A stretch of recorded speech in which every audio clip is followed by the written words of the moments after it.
Why is everything on the left have to be some kind of publicity stunt, man? Gavin Newsom is now trying to sue the U.S. president for being the cause of the riots in L.A.? If you ask me, this makes him look grossly incompetent, man. Like, where have you been the last 5 years? You remember there was a certain sleepy czar who appointed the border czar to guard the borders, which they didn't guard the borders, allowed millions of people in over a 4-year time span, and put people to be deported on a list, but never deported them. That's how we got here, Gavin. Not Trump. It's your own people, bruh. Matter of fact, because of what your own people did in your party, that's one of the main reasons, one of the core reasons Trump got reelected in the first place. McFly. And he's suing for this. Like, if this ain't a publicity stunt, I don't know what it is. Come on, bruh. Come on, man. I won't be surprised if he's running for president. Just think about this. Picture this. There's legal migrants who followed the process and did the right thing, watching illegal migrants not leave, fight to be not to be deported, burn everything and light it on fire, and wave flags of foreign countries that they left from in this country that they want to be in.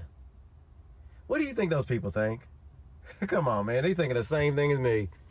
That's just the left today. They always standing on the wrong side of stuff, bruh. Always. And one person on the left is always standing on the wrong side, Greta Thunberg, on her liberation mission, or whatever she would like to call it, on the selfie boat, trying to bring food to Gaza. She was intercepted by the Israeli government. They took them in and promptly gave them food and water. And then they invited her in to watch a movie, a show, if you will. And they said, Greta, do you want to watch what happened on October 7th?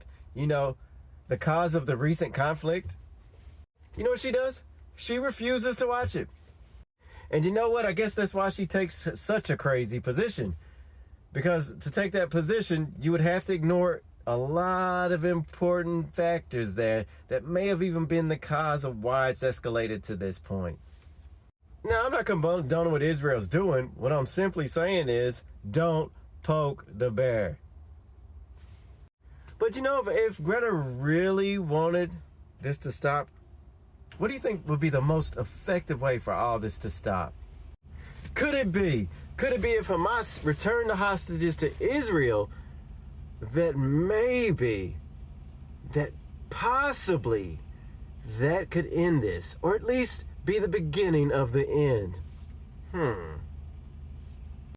I'm beginning to think that the people that want to be the proponents of saving the victims don't want the victims to stop being victims, which really means they really don't want this war to end. They want it to keep going.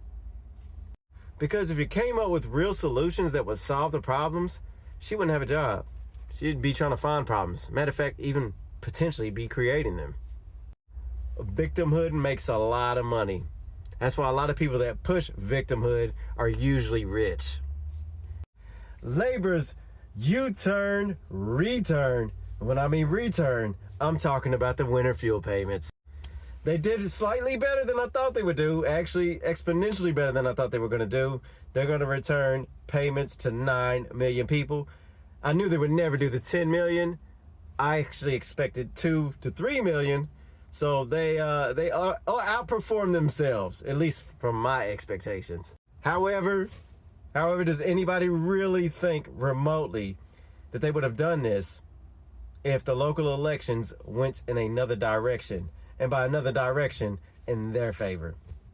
Nah, they wouldn't have done it.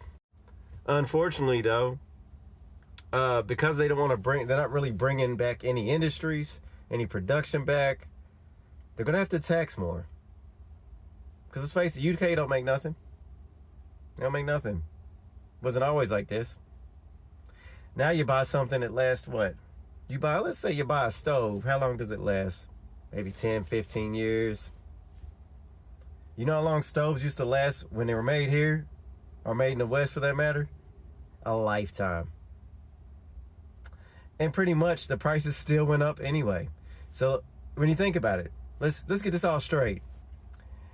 They argue that we should still import stuff from other countries for the cheaper labor, which sounds crazy when you say it out loud, so that you could pay less for the same product that would be made here because it would be charged way too much. But when things were made here, they lasted a lifetime. Now that they're not made here, they last maybe a generation if you're lucky. So you're paying the same price and a continuing rising price for a lower quality product. Seems like the greatest game ever played. And the winners are the ones that can move all this smoke around. Leaving us saying like, what the hell's going on here, man? Pretty soon, my children's generation, bro, how are they gonna be able to have a home? How are they gonna be able to have anything, bro? That's essentially what's wrong with all this. Back in the day, you could work at a car factory and you could have a home, have a family, 2-3 kids, have a decent pension, have a good life. Now, well, y'all know what's going on. Anyway, y'all take care.